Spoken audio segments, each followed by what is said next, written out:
But speaking of another game that's coming out even closer in time than a lot of these games we've been talking about, and that's Battlefield 2042. And this is the reason why I got a PlayStation 5. It just happened that a director's cut of Chad's favorite game of all time, almost probably, came out simultaneously. So it's been a good infill because I thought I was like, am I just gonna hold on? I'm just gonna get a PlayStation like months before I need one, but obviously I had to because they're so rare. Yeah, exactly. My one friend came over last weekend and we were just down here for a quick bit, but he just like had to look at it because I'm like, oh wow, I guess like most people haven't even seen any of these consoles because they are legitimately rare. Right. But yeah, I mean, it's funny because they're always typically rare to find when they first come out, but we got to be. When did it come out? Like November of last. I mean, it's been a while, and they're still pretty rare. So yeah, it's I don't remember that any time in my lifetime them being that rare this long into the generation. But yeah, and that's why like it's weird that 2022 is going to be like the stride year for the next gen consoles after the consoles have already been out for a year and a half, 2 years before they even really get into the groove of making good, true games for the new generation. Right. Yeah, exactly. So yeah, it launched I think in November of 2020 and it's sold 10 million so far. Well, there's a lot of them out there, but they seem so rare and so difficult to find for whatever reason. But we are in the middle of a global pandemic, which I'm sure is harming that entire thing. So yeah, supply chain issues, microchips and processors and metal. Right. We just want to play games. Jordan here, he says 2042 better be good. I have high expectations. If it's an expansion fest game like all the other ones, they will lose me. Yeah, I mean, we have our expectations set pretty high for it too, I think. So, well, it's definitely going to be a season pass. It's going to be what's the term they use now? Like a game as a service. Game as a service, yeah. Yeah. So in a way, it's going to be an expansion fest, but what our hope is that the gameplay and the trueness that is Battlefield has come back. Right. And that will be okay. I mean, from the trailer and the gameplay, it looks like they're heading in the right direction, at least. Nothing like getting ready to play with your friends and then, oh, what? You don't have the new expansion with the new maps? That's how 4 was. And even 3 a little bit. Really, all major shooters since Call of Duty 4 have been in that realm because map packs have always been a thing. But what I hate, Jordan, mostly is like the loot box stuff that was in like Call of Duty World War II, and it looks like might be in Vanguard when it comes out. It's just like, no, I don't want loot boxes in a Call of Duty game. I'm sorry. I know you want to make your money. And I'm like a big proponent of these companies making money, but there's a line that you can't make cross. A good game. Make a good game. Yeah, make good DLC content. Man, if side bit here, Total War. If you ever go onto Steam and look at the Total War reviews, and then go look at the DLC reviews, like people shred the DLC for blood and gore because they packet that out as like $5 extra on the game, and people just shred it on the reviews. It's got like, it's just in the red. Obviously you get it with like when you buy on the summer sale and it's all like $20, right? But like I think like the full price is either $5 or $10 just to get blood and gore in the game, and people just shred them on that point. That's insane. That's definitely that's well beyond the line I'm talking about. You know what I mean? Where you're doing that. That's PC gaming. Those studios, like Paradox is notorious for it. Like they'll put everything in a DLC. Yeah, that's wild. And I forget what it is. Like there's some games, and there is one in particular that's like the like meme of it, but if you put all the DLC together, it's like $500 to get. Oh my gosh. You buy this like $50 game, and then if you want all the game, it's like $500. Yeah, that's insane.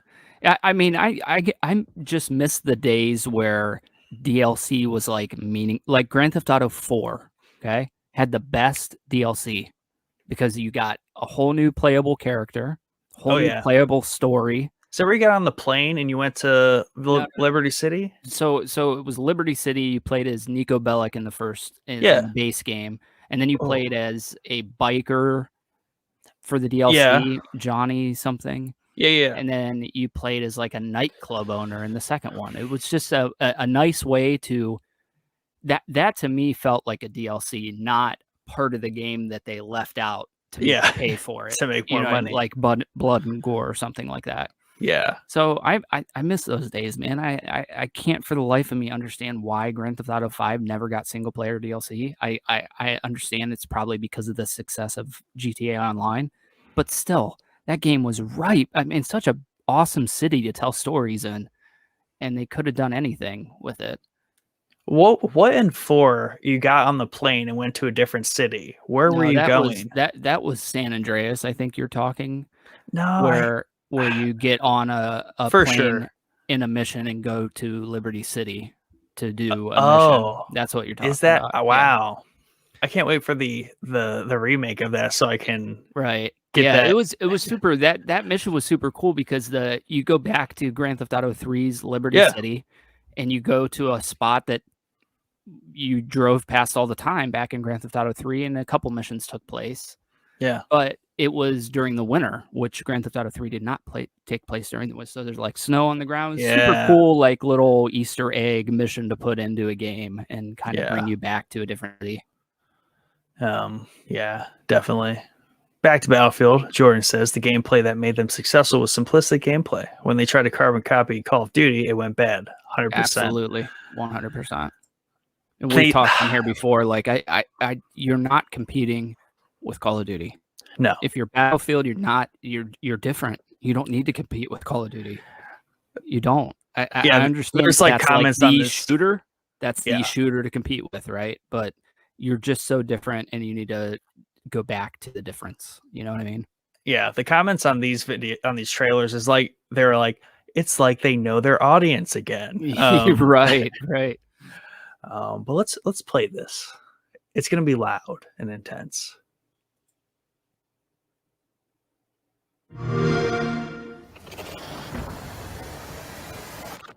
I'm scared.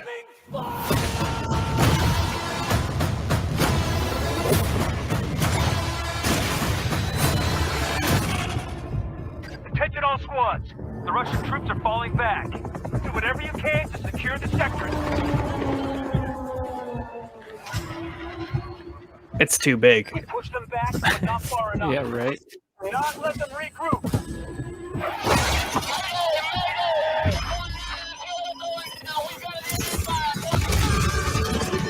Helicopter combat. So good. Yeah, this is what I'm pumped for right here. This little grappling shot thing.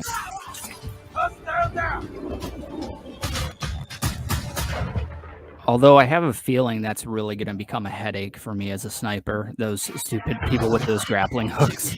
Yeah, that's the point, though. Right, true. That's cool.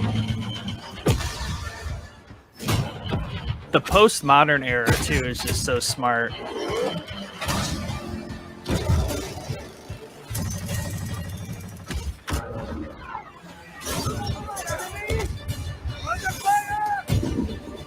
Stop! Watch out! We need to get away from the storm! That guy's screwed. I love this here, swapping your attachments on the fly. What a brilliant idea. Minimal HUD moment. Right.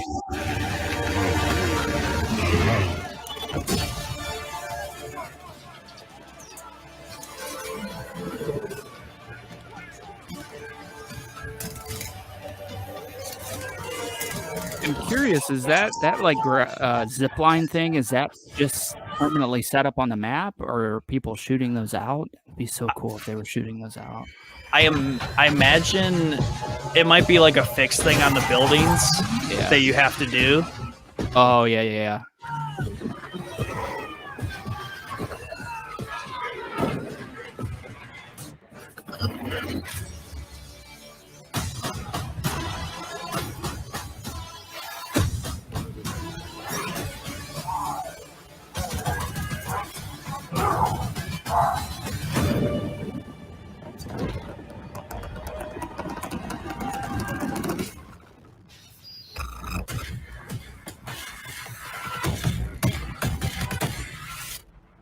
Does that rocket just blow up and shrapnel like falls all over the battlefield? Probably, yeah. I don't know, man. I tell you, it looks like they're going back, man. It does. Whether that's their intention with the trailer to make it look like that or what, but to me, it looks like we're going in the right direction for sure. Especially coming off of 5, which was atrocious.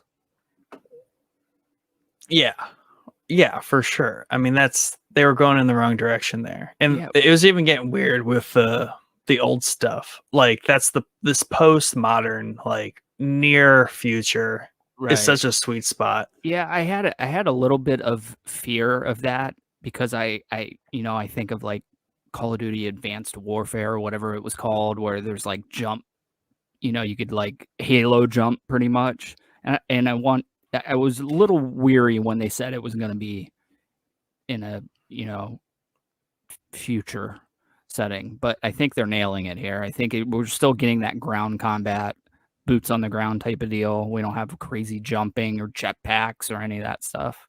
Yeah, that's basically what Jordan's saying here. So it makes you wonder if the inevitable expansions will piss me off and include innovative technology like hover tanks and some of the early versions of mechs that showed up later on. Right, yeah. But 2142 is 100 years later, and that's that was what made that game so much fun, is the mechs and like all they still had regular tanks and stuff, but they basically just had mechs and everything. Right. Yeah, I think the time frame wise, I'm liking what I'm seeing so far, at least. Yeah, and it's just like the idea, like there's it's the shot where you're looking up and there's just chaos going on, because that's like what Battlefield is, and like you see your random like teammate just get like mauled by a helicopter, he fell to his death, like stuff is just not going correctly for anybody. Yeah. And it's just the chaos that is Battlefield. Yeah, and I feel like that was like lost in 5. Like it could have been. I was so amped for a Battlefield in World War II, like a new Battlefield in World War II. It could have been so awesome. You think of just the chaos of like the opening scene to Saving Private Ryan and how cool that would translate to a video game. And a lot of games have done that, but Battlefield hadn't really done it yet. And then they did. And I got to be honest, if I didn't tell you that game took place in World War II, I bet you wouldn't even be able to pick out that it took place in World War II until the Pacific DLC that came out, which is very World War II because they listened to their audience. But I mean, that's an unmistakable period of that war. Is the war in the Pacific is just, I think that's just so historic. Yeah, what happened and you there? Don't mess with it. Yeah, you don't mess with anything World War II, especially the way that they messed with it. You know what I mean? Yeah. It's just you had the chance to do something amazing. You didn't do it, so I hope you learned your lesson, and we're going back to what made you great. Yeah, because in 3, 4, like I think that's what they're trying to say when they show the 4-wheeler ATV go off the building and into a helicopter, because that crap happens. Right. Like, you can do stupid things like that because.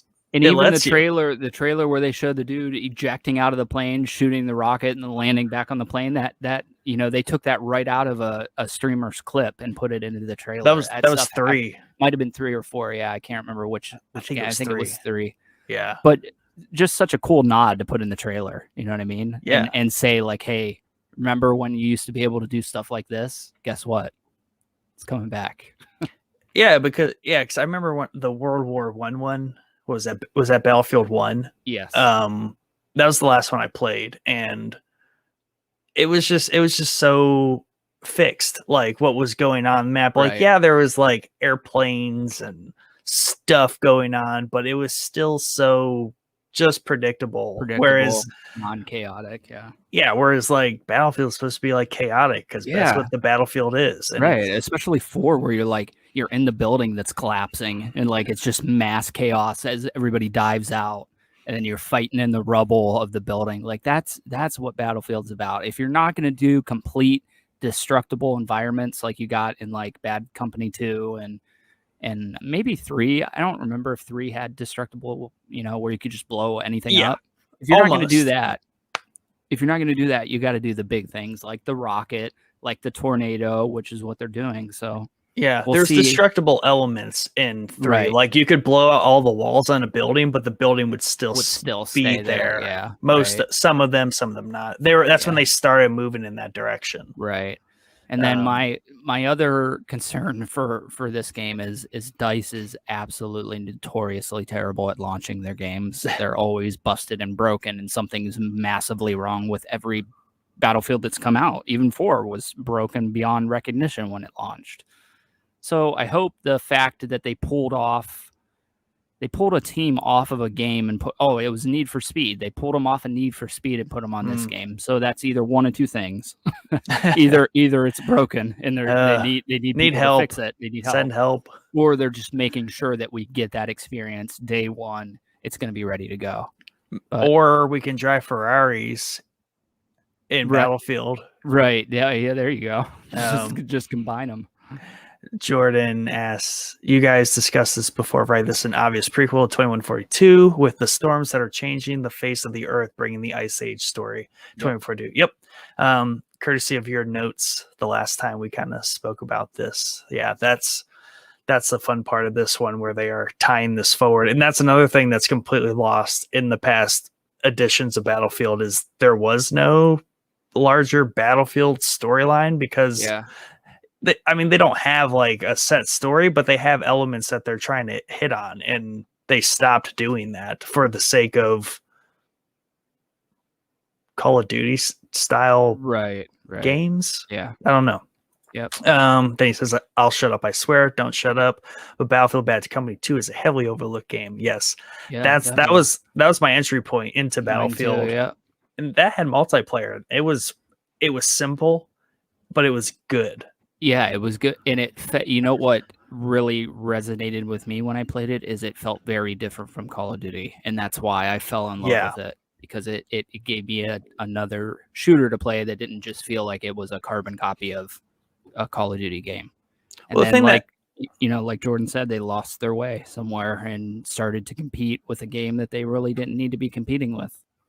Yeah, and the thing that makes me I guess overall mad about Call of Duty, or at least why I don't like it as like a game that I would play all the time, and they have a term for that now, and it's like the min-max concept, whereas people who are really in the Call of Duty, they min-max essentially the way they play.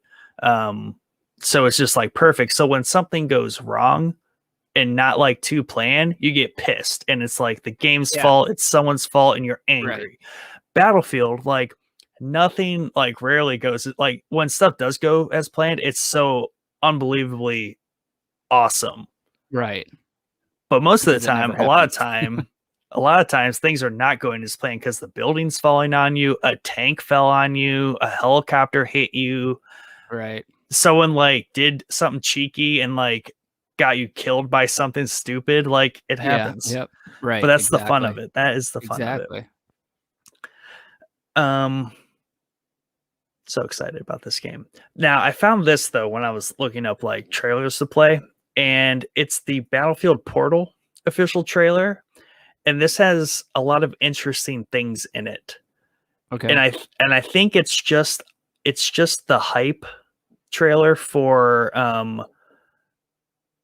the fact that they are adding in all the previous, or not all, but a lot of the famous previous maps that have existed, time eras, and then also the bot mechanic. Okay, gotcha. So which I'm very excited for, let me tell you.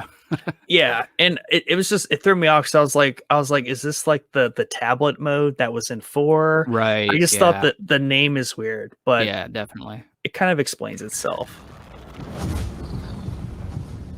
But it's got a lot of weird but cool concepts in it.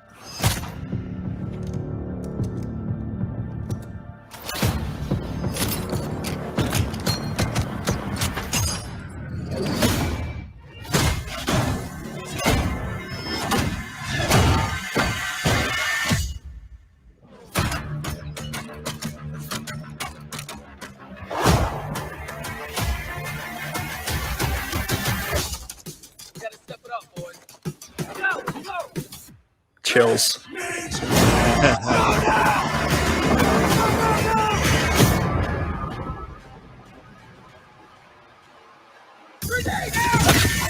classics. There's your Bad Company 2, Jordan. Yeah.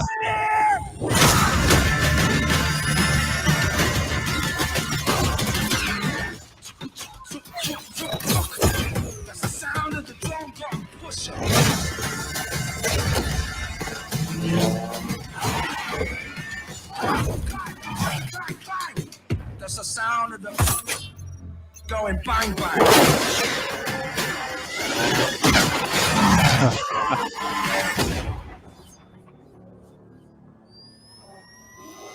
I love this.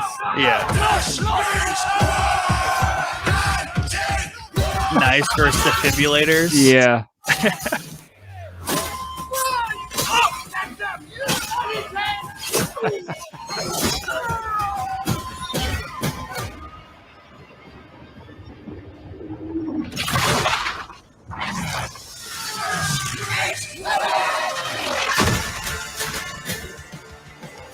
So you're gonna be able to do the weather maps with the old school stuff. Oh, interesting.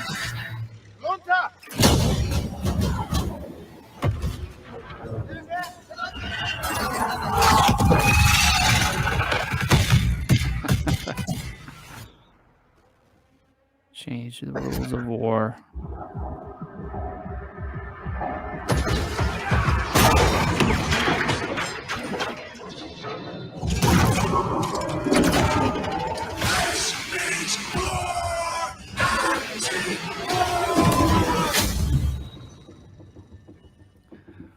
Wow, that was a pretty cool trailer, man. So is this like a game mode where it's gonna have everything combined in? I wonder if you have to unlock stuff or not, or I almost feel like it's gonna be like a portal to mix and match all these elements into custom game modes. Oh, okay, yeah. So like I think that's the idea of like World War One knives versus like the World War or whatever Battlefield 4 defibs. Yeah. Like different custom game modes, and I think that's what they're kind of getting at. And then like the storm maps, but with the World War One troops, right? But like 2042 vehicles. Yeah. It's weird. Yeah, definitely. So, and I assume it's multiplayer, but they obviously like made a very specific point to highlight the like bot spawning bit there. Yeah, I'm super amped for the bots. I've wanted bots in Battlefield for years now, and it's probably because my first person skills are not what they used to be 10-15 years ago. Same. So it's always nice, even like when they added them into Call of Duty back in the day. Maybe Black Ops was the first one to have bots. It was always nice that when you were getting your ass kicked in online to go mess up some bots for a little bit before you go to bed, so you can feel a little bit better about yourself. You know what I mean? Yeah. And it's also nice to try out different gun combos and everything. Yeah. I hope that there's like an totally offline bots mode where you have everything unlocked and you can mix and match and figure out what you like, what you don't like. That's where Call of Duty's bots shine, is that kind of experimentation, I think. So I hope they do it here. Either way, I'm going to be happy with bots. So yeah, we'll that's see. A much needed feature. Jordan says open field 2042. But yeah, I mean, this is hopefully I can polish up my shooter skills in this. It's so weird how I guess we're all getting like we've all played games for so long, like we legit now recognize when we are not good at certain types of games anymore, which is the new way to measure our age. Like you're clearly approaching or into your 30s when you lose certain type of game skills. Yeah, definitely. Oh man. Jordan says Battlefield 1942 had bots, and I think the Battlefield Vietnam did too. You can control team balance, so you could do 5 friends storming Normandy beach just like in real life. Oh man, I didn't know that. Battlefield 1942. That was because there was a 1942 and a 1943, I think, and 43 was like at least I think I'm saying this right. It was like the shorter online only multiplayer. It only had like a couple maps on it, but I loved 40 back in the day. So I don't think I've ever played 1942, however. Guys, Fortnite was the line for our generation to know we are older. Yes, that's probably true to a wide degree. True. I played 2142 on like a computer that was not worthy of playing it, and it was just like chaos. I didn't know what I was doing. It was probably the first time I actually played an online multiplayer shooter. Yeah. And this was like in high school or whatever. It was completely lost on me, but it was a lot of fun because there was mechs, tanks, and like 64 people on a map. Yeah. I love the last Battlefield that I like really before 3 and 4 was that 1943. I thought it was awesome. It was just small maps, cool World War II combat, simple plain dogfights. It was just really, really, really, really fun. And it was small. It wasn't like a major, I think there was like 4 or 5 maps when I played it. Yeah. Definitely 2 was the big entry for me. And then 3 was I was really good at 3. I remember that much. Yeah. And then 4 is where it all tapered off. I think I kind of found my stride at 3, and that continued a little bit in 4. And then 1, obviously, when they uprooted everything and went back to, that's where I started to trail off quite a bit. I can't remember I can't believe I don't think I bought one, but I played the beta. Did I only play the beta? I don't remember buying it, but I remember playing it. It's so weird. Battlefield 1, you're talking? Yeah. Yeah. What I really liked about Battlefield 1 was the single player. I thought they did a really, really good job, and the single player is what got me excited for a World War II game from Battlefield, just because it was so fun, and the way they do the intro where you play like 10 different people, and when you die, you switch to a different person, and then it shows the age of the kid, like 15 years old, 16 years old, and they're like all dying in this battlefield. I thought it was a cool way to, open up what World War I was going to be in a game. But, that obviously they didn't continue the awesomeness in 5, but I'll stop harping on 5 eventually. Hey, it was not a good time. I mean, I don't think like anyone played it. Yeah, I don't think they did either. See, yeah, Jordan, you should just joined us for this segment or the whole episode. I wanted you to get your rest though. But you probably don't play the next games we're going to talk about. You're our diehard Battlefield fan. There you go. You're going to have to. I imagine that it's crossplay between at least PlayStations, right? I would imagine so. Yes. But so Jordan just needs at least a PlayStation 4, and he can play with us. True. Hey, thanks for watching this clip of the Showboys podcast. If you like what you heard, please go check out the full episode on our YouTube channel or anywhere you find your podcast content. Please remember to hit that subscribe button, join the Showboys Discord, and if you want to support the podcast and what we do, sign up to become a patron today at patreon.com/showboyspodcast.